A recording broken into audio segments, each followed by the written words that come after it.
What's up, guys? CEO of One reminding you out there to stay cool. It is getting warmer and warmer. I think we got up to 87 the other day, so make sure you guys are staying cool out there. I always recommend wear a hat with a nice big brim like a farmer's hat or something to keep your head nice and covered. On this particular day, I forgot my hat, so I go back to my old favorite traditional, and that is simply just a nice towel. This is a surgical blue towel. We use them for window cleaning purposes, and I just grabbed a clean one, put some water out of our buffer tank from the pressure washer you see over there on the left directly onto it, let it get nice and wet, and before I got overheated, I covered my head with the damp towel. This helps keep you cool. It helps keep a little bit of water and wind flowing around your face. It feels nice because you got a little bit of moisture to you, and it helps keeps the sun rays off of your head, which is very, very important, especially in my case if you're a bald gentleman. So this is something I always try to tell people. Make sure you're drinking plenty of water out there. It looks like it's getting warmer and warmer and warmer. And of course, you don't want to have any heat-related issues, especially anything that would stop you from finishing the job and getting paid. Best practices are, guys, always make sure you're drinking plenty of water before you get too hot, before you get dehydrated and start feeling dizzy because of the sweats. Have plenty of water coming in. You don't want to drink a whole liter of water at a sitting. You want to slowly take in your water. Sips here, sips there, sips here, sips there. Every 5 to 10 minutes, some sips of water. You don't want to chug it. That's usually not the best thing for you. However, I do know that a lot of you guys are going to do what you want when you're super thirsty. And if you've been out there for 20-30 minutes working and you need to get you some water in, it's better to do it and get it in you than not to.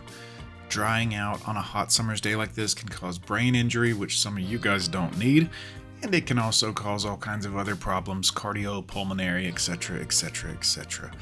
Now, because we work outside, we want to make sure we're staying healthy. We want to make sure we're avoiding sunburn. I always recommend wear shirts with the breathable fabric that will let air flow through it. Straight cotton shirts are going to be hotter. I just think it's better. Keep air flowing around you. Keep your body temperature cool. It also is super helpful, guys, to get some of those long sleeve shirts. You can find them at Costco, Walmart, in the fishing area. The real thin breathable fabric that has UV protection and is long sleeves. Obviously in this one today I'm not wearing that, but we knew this job wouldn't take us but about 4 hours, and we started it early, so our sun exposure was minimal.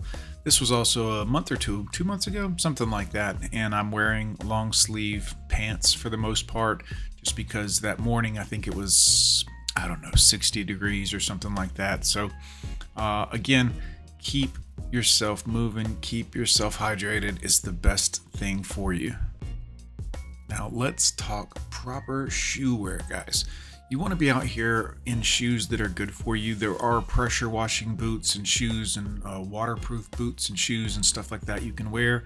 Spend a little extra money, get some of the hooks or some of the ones that are made with a little bit of cushioning on the feet, because you're going to be standing on concrete. Now in this video you'll notice me with the blue towel on my head.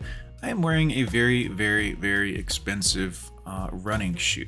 The reason for this is this shoe is made for plantar fasciitis, and I have that in one of my feet for sure. The other one has some other issue that hurts from standing on it too long, but in these shoes I can wash all, probably 5-6 hours a day on concrete without it really hurting my feet too bad.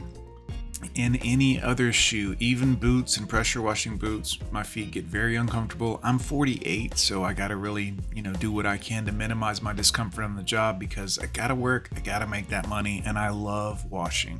I like washing houses and buildings. I like doing concrete work. So for me, this is just what works out best.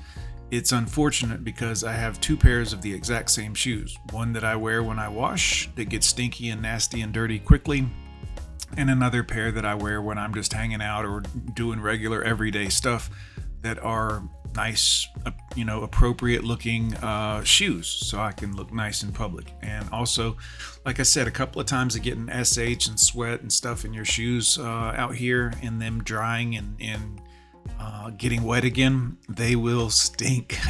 It'll be rough. I usually let my shoes ride in the back of the truck, even if they get rained on and wet before a job.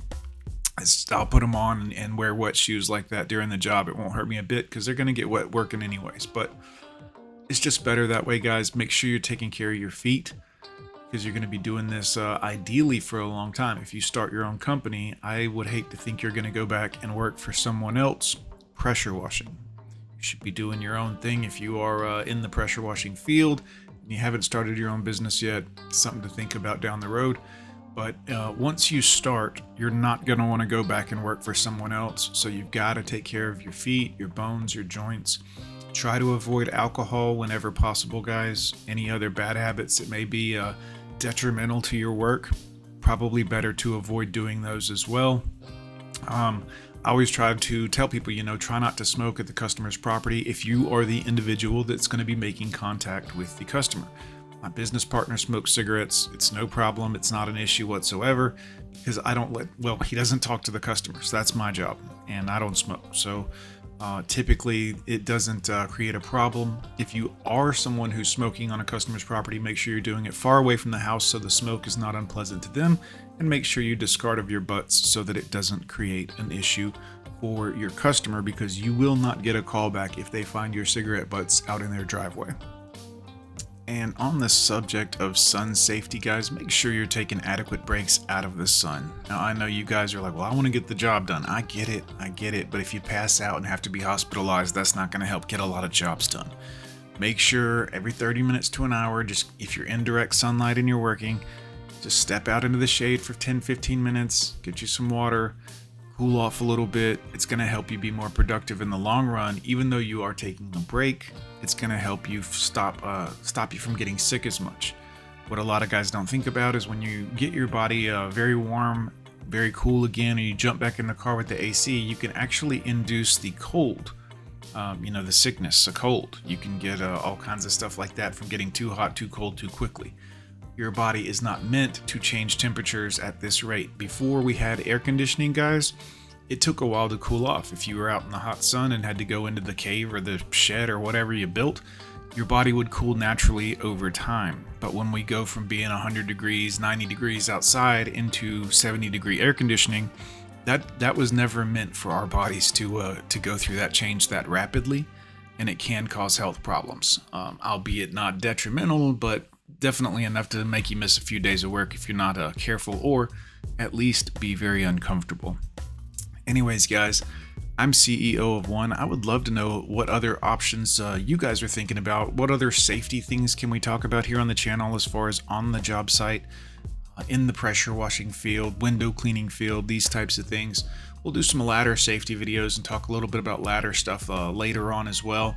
Put it down in the comments. I'm CEO of One, guys. We'll see you next time.